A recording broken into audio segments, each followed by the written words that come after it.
মার্কিন president Donald ট্রাম্পের একটি ঘোষণা বিশ্বজুড়ে তোলপাড় সৃষ্টি করেছে। হঠাৎ করে ইরানে ৫ দিনের যুদ্ধবিরতি ঘোষণা করেছে আমেরিকা। ট্রাম্পের দাবি ইরানের সাথে খুবই ভালো আলোচনা হয়েছে। আসলে কি বোঝাতে চেয়েছেন যুদ্ধবাজে বিশ্বনেতা? ট্রাম্পের এক এক সময়ে এক এক দাবি বরাবরই প্রশ্ন তুলেছে রাজনৈতিক অঙ্গনে, যার বেশিরভাগই মিথ্যা প্রমাণিত হয়েছে। দেশটির মিডিয়াগুলো ফলাও করে সেসব মিথ্যা প্রোপাগান্ডা ছড়ালেও প্রকৃত যুদ্ধাবস্থা বলছে ভিন্ন কথা। যে ক্ষতি ইসরায়েল আমেরিকা জোটের হয়েছে তা থেকে বাঁচতে নাকি পরাজয়ের বোঝা অন্যদের ঘাড়ে চাপাতে নতুন চাল দিয়েছেন ট্রাম্প, এ প্রশ্ন যেমন বিশ্লেষকদের নজর কেড়েছে, তেমনি আরও একাধিক প্রসঙ্গ আসছে সামনে।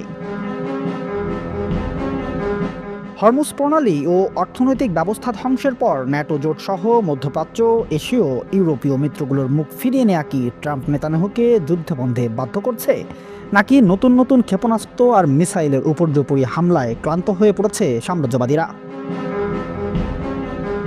তবে সবচেয়ে বেশি আলোচনায় বিশ্বাসঘাতক ট্রাম্প আর নেতানিয়াহুর পুরনো কৌশল, যা তারা গাজা ধ্বংস করতে ব্যবহার করেছিল। ইরানি মিসাইল ঠেকাতে ইন্টারসেপ্টরের অভাব, মধ্যপ্রাচ্যের থার্ড আয়রন ডোম ধ্বংসসহ অন্যান্য রাডার ও প্রতিরক্ষা ব্যবস্থা ধ্বংস, অন্তত 15টি অত্যাধুনিক F-35, F-15 জ্বালানি রিফুয়েলিং বিমান ধ্বংস, মার্কিন ও ইসরায়েলিদের সামরিক স্থাপনা ধ্বংস, একেবারেই দম ছাড়তে পারছে না দখলদার জোট। যুদ্ধবিরতির নামে সে সংঘের খেলাতে নাকি মেতেছেন আমেরিকা ইসরায়েল জোট, এমনটাই বলছেন সমর বিশারদরা। তাদের দাবি, গাজা দখলে ইসরায়েল যে খেলা খেলেছিল সেই একই ধারা ইরান যুদ্ধেও ফলাতে চাচ্ছে ট্রাম্প নেতানিয়াহু। কূটনৈতিক স্থিতি অবস্থার সুযোগকে কাজে লাগিয়ে অস্ত্র সংগ্রহ এবং ব্যাক টু ব্যাক হামলা চালাতে নতুন নাটকের মঞ্চায়ন করছে সাম্রাজ্যবাদীরা।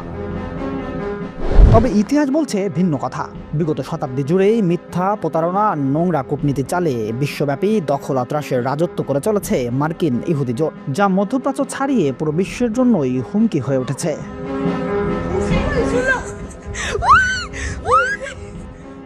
সুবর্ণভূমি ডেস্ক, যশোর।